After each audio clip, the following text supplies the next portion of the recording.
Sir Lewis Hamilton has thrown rare shade on his Mercedes team after a disastrous Bahrain Grand Prix that signaled the start of another difficult season, with the Brit stating there needs to be accountability as the squad didn't listen to his feedback on last year's W13. Hamilton backed his squad last year during its first tough campaign after 8 straight Constructors' titles. But while he stated he needed to again be a positive light after Bahrain, the 7-time F1 World Champion backflipped to the BBC. It's about owning up and saying, yeah, you know what, we didn't listen to you. It's not where it needs to be, and we've got to work, Hamilton said.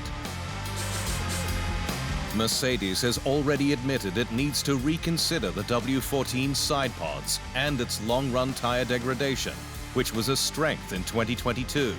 But the main issue is clear. So the raw pace of the car is not good enough. We're working very hard at the moment to understand what we can do in the short-term future and in the mid-term future to try and get ourselves in a better place.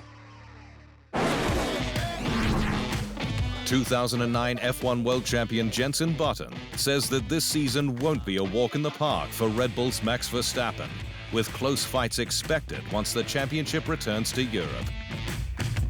Verstappen trounced the opposition at the opening round in Bahrain, but while many expect the Dutch megastar to walk his 3rd straight title, Button says it's not over yet. We'll understand a bit more after Saudi, which is more of a fast-flowing track, and also when we get to sort of the European races. So, no, it's not a walk in the park for Red Bull and Max. It's a great start to this season and very different to what they had last year, but I still think we're going to have some very, very close fights, and I don't think it's going to be a straightforward win for Red Bull and Max. Button, who is a special advisor to Williams, will return to the track later this month, with the 2009 F1 World Champion set to make his NASCAR Cup Series debut at Austin's Circuit of the Americas.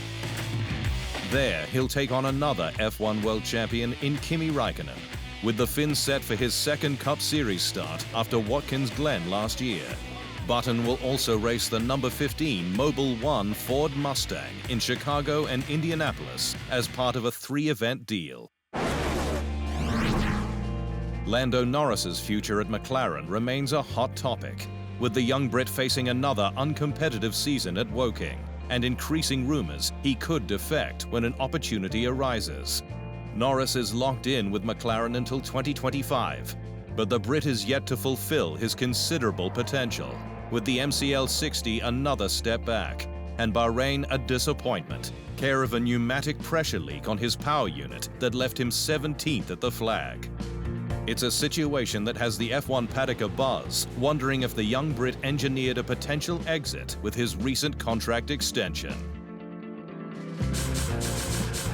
If they're smart, they would have created some sort of exit clauses.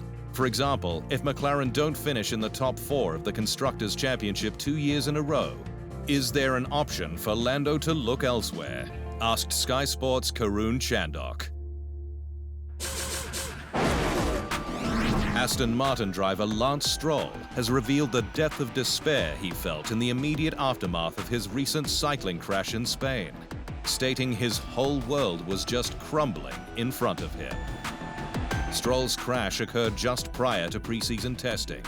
He returned to the car for Bahrain's season opener and impressively raced with still healing fractured wrists and toe to 6th place, but told the sport's official podcast F1 Nation it followed the most insane 2 weeks of his life. I had like a 30-minute walk back, a 20-minute walk back from where I crashed on my bike to the car because we were riding through the forest. And I was just, my whole world was just crumbling in front of me because I was already thinking like I'm probably gonna miss a few races, maybe Australia. Stroll called famous MotoGP surgeon Dr. Javier Mir, who operated on his wrists, with the sharp focus then on healing and rehabilitation. But it was only in the week of the race that the impossible became possible.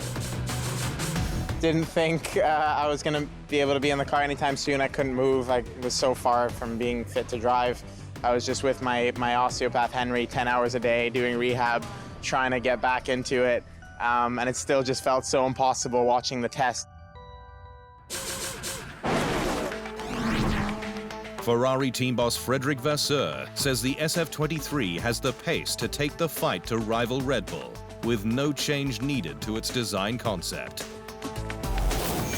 The prancing horse endured a tough start to the season in Bahrain, with Charles Leclerc and Carlos Sainz a few tenths off Red Bull in qualifying, leaving them third and fourth on the grid. Sainz finished where he started in the race, while Leclerc retired with an electrical issue affecting his power unit. But Vasseur says the squad's season won't be defined by a bad start in the Desert Kingdom, with the strength of the car's concept clear. "Yeah, I'm completely convinced about this," he said. "To match the pace of Red Bull and to be able to race, then it's a matter of setup and some choices on the car, but it's not a matter of concept at all. So we don't have to go into this direction."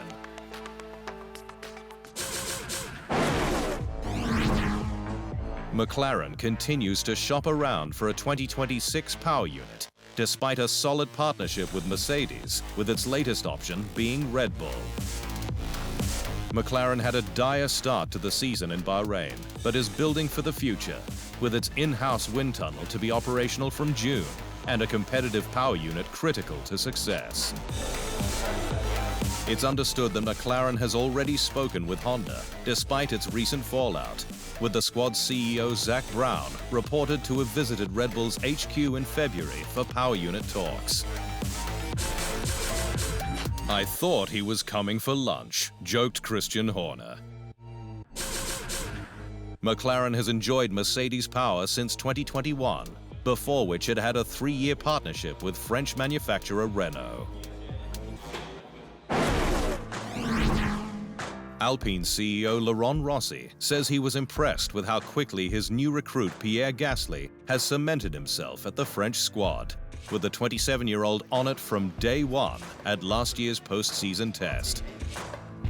Gasly left Red Bull's sister squad AlphaTauri to race for Alpine this season. But Rossi told F1's official podcast Beyond the Grid that he didn't waste any time at all in getting up to speed. Pierre arrived, was extremely motivated in trying to figure out who's working, what's the working ways of every single one of the people he's going to work with. And that was from day one, like in Abu Dhabi, the test. He really made a conscious effort of really getting to know every member of the team, working directly or indirectly with him. Gasly scored points on his Alpine debut in Bahrain with an impressive fight-back drive to 9th from last on the grid.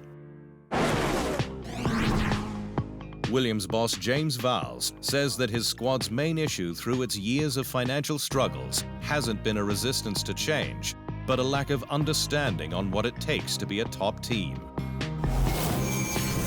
Williams has finished 10th and last in 4 of the last 5 campaigns, with 3rd in the standings in 2014 and 2015 when it scored multiple podiums, all but distant memories. But while Vowles said the path back to success will take years under the cost cap, he also stated that staff hadn't had a view of what excellence is for a long time as a result of its financial hardship. It's very difficult when you remain within this tight-knit world of where you are that you sometimes don't have the vision of what it looks like. And I think that's more what we're having here, he said. The motorsport world was saddened last week to hear the tragic passing of Saif Ben Sulayem, the son of FIA President Mohammed Ben Sulayem, following a road car accident in Dubai, aged just 29. Saif Ben Sulayem was a former racing driver, having competed in Junior Open Wheel Series, UAE F4, during the 2016-17 season.